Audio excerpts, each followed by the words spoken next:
Kishore sir, sir அது என்ன sir எல்லா அப்பாவும் பசங்களே வெளுவெளுன்னு இழுக்கிறாங்க. தொடல பையனை வெளுவெளுன்னு இழுக்கிறீங்க உச்சா போற அளவுக்கு. பவர்ல இருக்கிற எப்பவும் பவர் இல்லாதவங்க தான் ஆப்ரேஷன் பண்ணுவாங்கல்ல. ஸோ அது வெளியே பண்ண முடியாது. வெளியே அந்த கோவம் காட்ட முடியாது. கோவம் காட்டினா மூஞ்சிலே அடிப்பாங்க. ஸோ பசங்க வந்து ஈஸியாக கிடைப்பாங்கல்ல. அதுதான் நம்மளும் இப்போவும் பண்ணிட்டு இருக்கோம். அதை இப்போ வந்து அப்யூஸ் இல்லை, நம்ம அடிக்க மாட்டோம், அதெல்லாம் போய் எனக்கு தெரிஞ்சுக்கணும். நானே அடிச்சிருக்கேன், பசங்களை தாங்க முடியாமல் அடிச்சிருக்கேன். பட் ஸ்டில் அதுக்கு வருத்தப்பட்டிருக்கேன். ஏன்னா அது சரியான வழி இல்லைன்னு எனக்கு தோன்றுறது. அன்பாக சொன்னால், பாசத்தோடு சொன்னால் என்ன வேணாலும் நம்ம பண்ணலாம், எதை வேணாலும் மாற்றலாம். ஸோ அதுக்கு கொஞ்சம் பொறுமை வேணும்.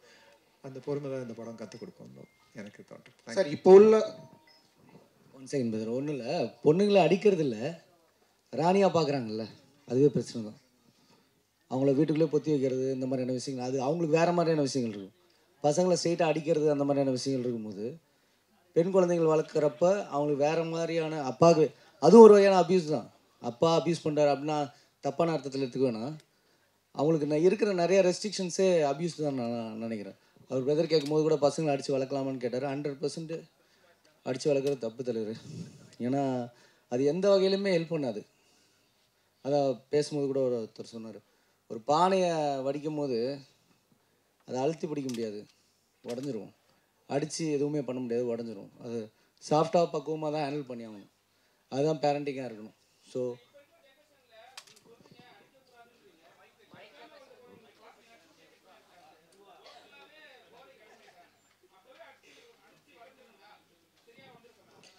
சார் அப்பாக்கள் வந்து அதான் இந்த ஒரு அப்பா இல்லை அதான் சார் என்னென்னா அப்பா பேரண்ட்டுன்னு ஒரு நாளில் 24 மணி நேரம் சார். 24 மணி நேரத்தில் 8 மணி நேரம் ஸ்கூலில் இருக்காங்க, ஓகேங்களா? 8 மணி நேரம் தூங்குறாங்க பசங்க. ஸோ 16 மணி நேரம் முடிஞ்சிருச்சு. மீதி இருக்க 8 மணி நேரத்தில் பேரண்ட்ஸ் வந்து காலைல எந்திரிச்சு அவங்களுக்கு யூனிஃபார்ம் மாட்டி விட்ற டைமும், ஈவினிங் வீட்டில் கூப்பிட்டு வந்து அதுலேயே நிறைய டியூஷன்ஸு சம்திங் இதெல்லாம் போகுது. ஸோ சொசைட்டியோட தான் அவங்களுடைய டைம் ஸ்பெண்ட் வந்து அதிகமாக இருக்குது, பேரண்ட்ஸோட கம்மியாக.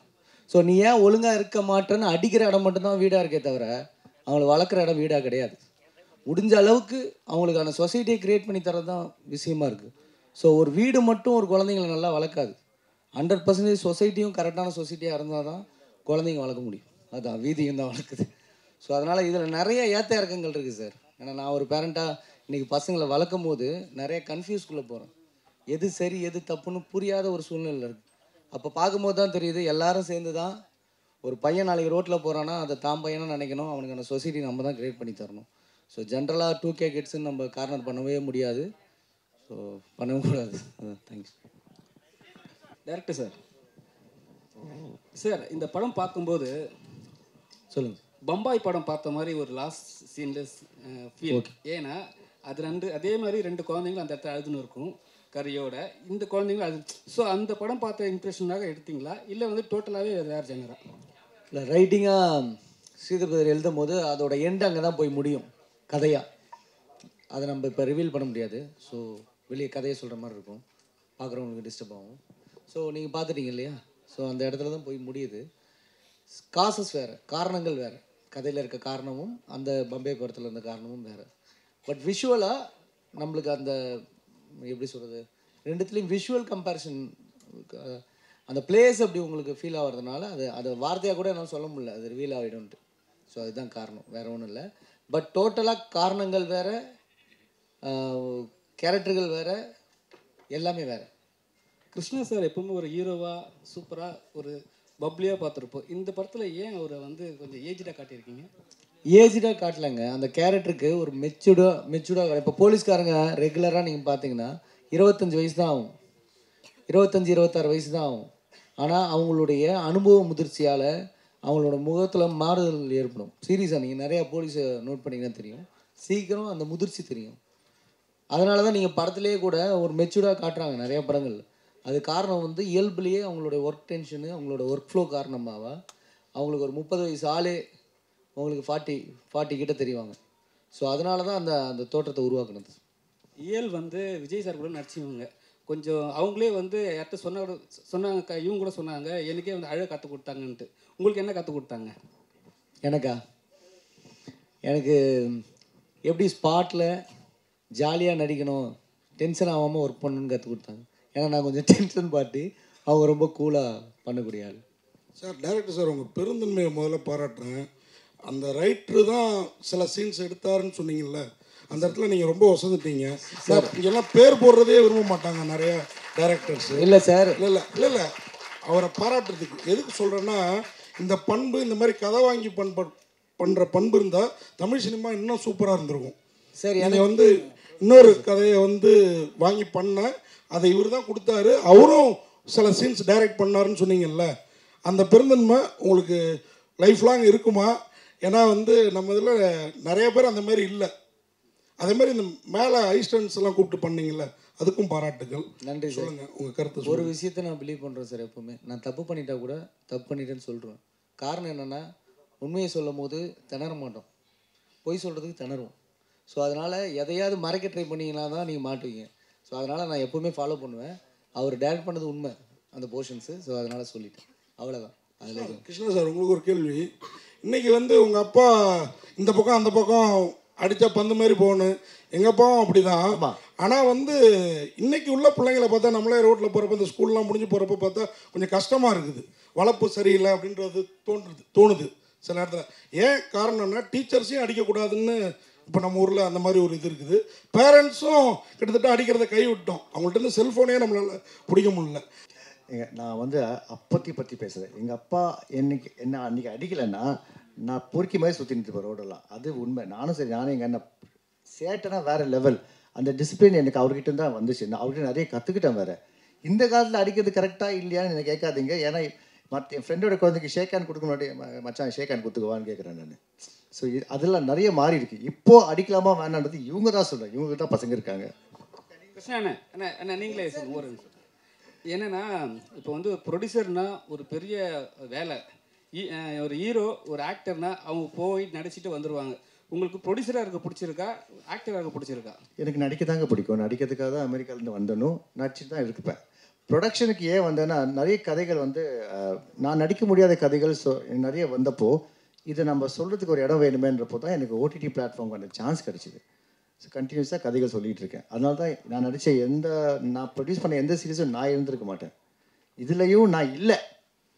அப்படியே ஆஃபீஸ் லெஃப்ட் டு ரைட் போயிருந்தப்போ ரஞ்சித் கூப்பிட்டு, நீ பண்ணலாமே வாங்க அப்படின்னாரு. வேறு எதுவும் இல்லை. அப்படிலாம் இல்லைங்க, சீரியஸாக.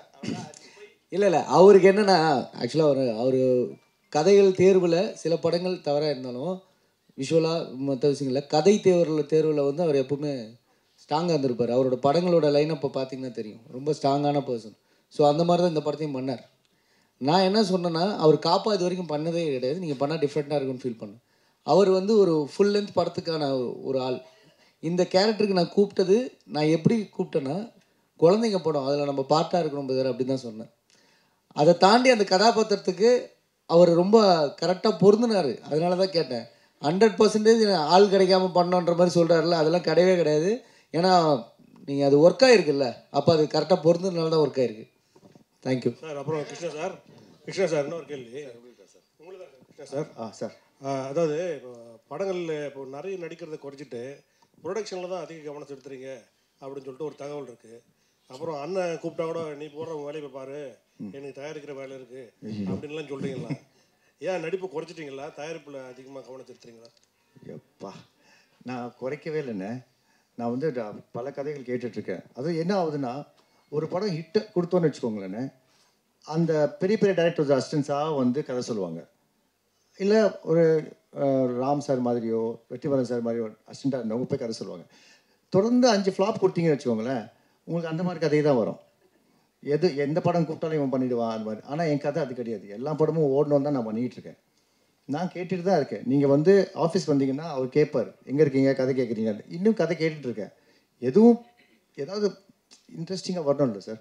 லைக் பேராஷூட் வந்து 2 பெரிய பசங்களை ஆன கதை நான் பண்ணியிருப்பேன். ஸோ நான் குறைக்கல, கேட்டுட்டு தான் இருக்கேன். எனக்கு பெருசாக அமையலை சார். அப்புறம் கிஷோர் சார் உங்ககிட்ட கேள்வி. இந்த படத்தில் எல்லாம் நடிச்சிருக்கீங்க, எல்லா படத்திலும் நடிச்சதில் ரொம்ப நல்லா நடிச்சிருக்கீங்க, வாழ்த்துக்கள். அதுக்கப்புறம் வந்து இப்போது பெரும்பாலும் ஹீரோக்கள் வந்து ஒரு குறை சொல்கிறாங்க ஹீரோக்கள்கிட்ட. முன்னெல்லாம் வந்து மரத்தடியில் உட்காந்து நாங்கள்லாம் டிஸ்கஸ் பண்ணுவோம், ஆனால் அந்த சூழ்நிலை இப்போ இல்லை, எல்லாம் போய் கேரவனில் உட்காந்துக்கிறாங்க அப்படின்னு சொல்லிட்டு. ஆனால் உங்களை பொறுத்தவரையிலும் யார் கேட்டாலும் என்ன சொல்கிறாங்கன்னா, கிஷோர் சார் ரொம்ப எளிமையாக இருப்பார், அவருக்கு மேனேஜரும் கிடையாது, அவர் தனியாக ஒரு ரூமில் தான் இருப்பார், எந்த இடத்துல போய் படுத்து சொன்னாலும் படுத்துக்குவார், உட்கார சொன்னாலும் உட்காரு. அவ்வளோ எளிமை எப்படி உங்களுக்கு வந்தது? மற்றவங்களுக்கு நீங்கள் ஏதாவது அட்வைஸ் பண்ணுறீங்களா? மற்ற ஹீரோக்கள்லேயும் அப்படி இருக்கிறாங்க, அதுக்கு பற்றி சொல்லுங்கள். இல்லை, அது எளிமையெல்லாம் கிடையாது. எனக்கு அப்படி இருக்கிறது பிடிச்சிருக்கு, அவ்வளோதான். நான் அதனால் அப்படி இருக்கேன். எனக்கு எப்படி வேணுமோ அப்படி இருக்கு, அவ்வளோதான். எல்லாருமே அவங்களுக்கு எப்படி வேணுமோ அப்படி இருப்பாங்க. அது தப்புன்னு சொல்ல முடியாது. தேவை, இப்போல்லாம் தேவை. இப்போ என்னென்னா, ஆர்டிஸ்ட் வந்து கேரவனில் உட்காரக்கூடாதுன்னு சொல்கிறதெல்லாம் பெரிய தப்பு. ஏன்னா எனக்கு வெளியே உட்காரத்து பிடிக்கிறது இல்லை, நானும் போகிறேன், கேரவனுக்குள்ளே போகிறேன், நானும் உட்காரேன். வெயில் ரொம்ப அதிகமாக இருந்தால், ஏன்னா ஆர்டிஸ்ட் ஆன் ஸ்க்ரீன் தெரிவாங்கல்ல.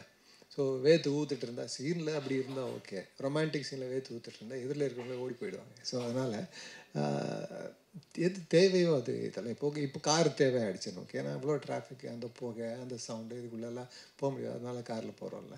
ஸோ அதனால் அது வந்து திமிருன்னெல்லாம் நம்ம சொல்ல முடியாது. காரில் போகிறதோ, பைக்கில் போகிறதோ, இல்லை நடந்து தான் போகணும், பஸ்ஸில் தான் போகணும்லாம் சொல்ல முடியாதுல்ல. ஸோ எவ்வளோ வசதி இருக்குது, எவ்வளோ தேவைங்கிறத பொறுத்து எல்லாருமே அப்படி இருந்தால். இல்லை, ஹீரோக்கள்கிட்ட ஒரு ஃபோன் நம்பர் கேட்டால் கூட ப்ரொடியூசருக்கோ டைரக்டர் கூட கொடுக்க மாட்டாங்க, அவங்க மேனேஜர் நம்பர் தான் கொடுக்குறாங்க.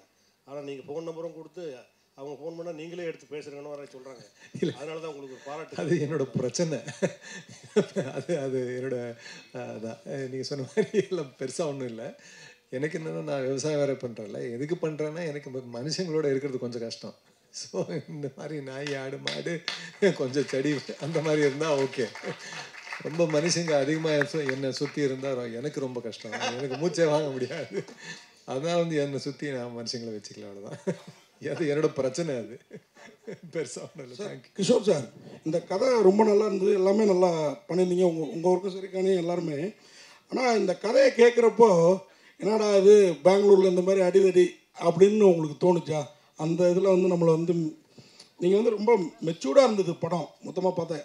ஆப்போசிட்டில் இருக்கவங்க பார்த்தா கூட மெச்சூர்டாக தான் இருந்தது. ஆனால் உங்களுக்கு தோணுச்சா அந்த மாதிரி ஒரு ஃபீல்? இல்லை, பிரச்சனை நடந்த பிரச்சனை தானே, அது ஹிஸ்ட்ரியை நம்ம மாற்ற முடியாது இப்போது. ஆனால் அதை ஞாபகம் வச்சுட்டு அதுலேருந்து நம்ம கற்றுக்கிட்டு எது நல்லதோ அதை கற்றுக்கிட்டு அடுத்து அப்படி ஆகாமல் இருக்கிறத பார்த்துக்கிறதா ஒரு மனிதனோட ஒரு இதுன்னு நினைக்கிறேன். பட் இதில் வந்து அதை வந்து ரொம்ப அழகாக யூஸ் பண்ணியிருக்காங்க. அந்த பிரச்சனையை, அந்த பிரச்சனை நடந்த இடத்த வந்து வேறையே கதை சொல்கிறதுக்கு யூஸ் பண்ணியிருக்காங்க.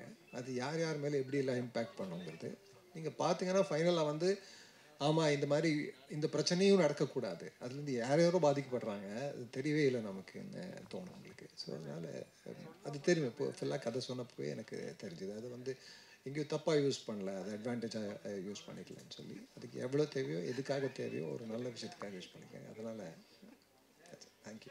Kishore sir, Kishore sir, sir இங்கே சார், கிஷோர் சார் இங்கே சார், இங்கே ஃபஸ்ட்லாம் உங்களை வந்து பார்க்கும்போது ரொம்ப ரக்கடாக நடிப்பீங்க, பொல்லாதவங்களையும் அதே மாதிரி தான். இப்போ வட சென்னை 2லேயும் நீங்கள் தான் இருக்கிற மாதிரி சொல்லின்னு இருக்காங்க. இப்போ வந்து டோட்டலாக ஏன் சார் இங்கே வந்து ரொம்ப சைலண்ட்டாக நல்ல மெச்சூர்டான கேரக்டர் பண்ண ஆரம்பிச்சிட்டிங்க? ஏன்னா உங்களெல்லாம் வந்து நாங்களாம் பார்த்து பயந்து, சின்ன சின்ன பசங்களை பயந்து ஒரு விஷயம் பண்ணியிருந்தீங்க, பார்த்துருக்கோம். இப்போ ஏன் சார் ரொம்ப ஷட்டிலாக ஒரு படம் பண்ணுறீங்க? இதனால் இல்லை, என்னோட சாய்ஸ் கிடையாது அது அவங்க சாய்ஸ். அவங்க சூஸ் பண்ணது என்ன, அவங்க என்னை வந்து இந்த மாதிரி வச்சு பார்த்தாங்க. ஃபர்ஸ்ட்லேருந்து ஆக்சுவலாக நான் நன்றி சொல்ல வேண்டியது வெற்றிமாறனுக்குன்னு நினைக்கிறேன். ஏன்னா ஃபர்ஸ்ட் படத்துலேயே வந்து ஒரு நல்ல வில்லனாக காட்டிட்டாங்கல்ல. ஸோ அதனால் வந்து எந்த மாதிரி கேரக்டர்கள் வேணாலும் என்னை வச்சு அவங்க விஷுவலைஸ் பண்ணிக்க முடியுங்கிற ஒரு ஒரு ஒரு இமேஜ் இல்லாத ஒரு இமேஜ் ஒன்று கிடச்சிது. ஸோ அதனால் வந்து ஒரு நல்ல விஷயந்தான் அது. ஆக்சுவலாக ப்ரெடிக்ட் பண்ணாமல் இருக்கிற மாதிரி ஒரு கேரக்டர் வந்தால் பார்த்த உடனே இல்லை விழுந்தான்னு சொல்லிட்டா நம்ம படத்தில் வேறு அதை மாற்றவே முடியாது, அப்படி ஆகிடும்ல. ஸோ அப்படி இல்லாமல் இப்படி ஒரு ஃப்ளெக்சிபிளான ஒரு இமேஜ் இருக்கிறது தேங்க்ஸ் டு எல்லாமே. நிறைய ரைட்டர்ஸ் அப்படியே எனக்கு அந்த மாதிரி ரோல்ஸே கொடுத்துட்டு வந்திருக்காங்க. அந்த மாதிரி ரோல்ஸ் என்ன சூஸ் பண்ணி நடிக்க வச்சுட்ருக்காங்க. ஸோ அது நான் பண்ணதில்லை, அவங்க பண்ணது. ஸோ என் தப்பு கிடையாது, அவங்க தப்பு. இவரும் வந்து நான் எப்போது ரொம்ப நாள் முன்னாடி ஐ திங்க் ஃபர்ஸ்ட் வெப் சீரிஸ்ன்னு நினைக்கிறாது. ஸோ நான் நடித்த ஃபர்ஸ்ட் வெப் சீரிஸ் ஹை ப்ரீஸ்டஸ்ன்னு சொல்லி அதுக்கும் என்னை கூப்பிட்டு நடிக்க வச்சார். இதுலேயும் என்னை கூப்பிட்டு நடிக்க வச்சார். எதுக்குன்னு எனக்கும் தெரில, அவர் தான் கேட்கணும். எனக்கு ஒன்றும் அந்த மாதிரி ஸ்பெஷல் எபிலிட்டி எல்லாம் எனக்கு இருக்குன்னு எனக்கு தோணலை. Thank you. Sir Kishore sir,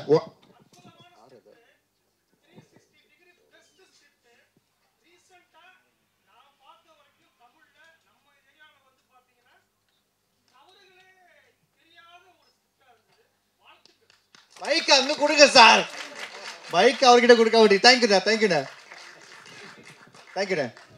Kishore sir, last one question sir. இப்போ உள்ள ஸ்டார்ஸ் எல்லாருமே வந்து பார்த்தீங்கன்னா நெகட்டிவ் ரோல் வந்து ரொம்ப விருப்பப்பட்டு பண்ணுறாங்க. பட் நீங்கள் இப்போ அந்த சாய்ஸையே சூஸ் பண்ண மாட்டேன்றீங்களே, என்ன காரணம்? இல்லை, அது வரல அவ்வளோதான், அதனால் பண்ணல அவ்வளோதான். பட் எல்லா ஆர்டிஸ்ட்டுக்கும் வந்து வெரைட்டி தான் தேடுறோம். நம்ம ஆர்டிஸ்டாக ஒரு வெரைட்டி தேடுறோம். ஏன்னா ஒரே மாதிரி படங்கள் பண்ணுறது நமக்கும் ரொம்ப போரிங்காக இருக்கும். ஆடியன்ஸ் வந்து எதுக்கு பார்க்கணும், வெரைட்டி கொடுக்கலன்னு. ஸோ வெரைட்டி தான் தேடிட்டு போகிறோம். நான் நிறைய நெகட்டிவ் பண்ணிட்டேன்னு நினைக்கிறேன். கேடியா ரொம்ப நாள் இருந்துட்டு இப்போ நல்லவனாக மாறிட்டு இருக்கு. நன்றி. Thank you so much sir. ஒரு குரூப் பிக்சர் எடுத்துடலாம். Yes sir.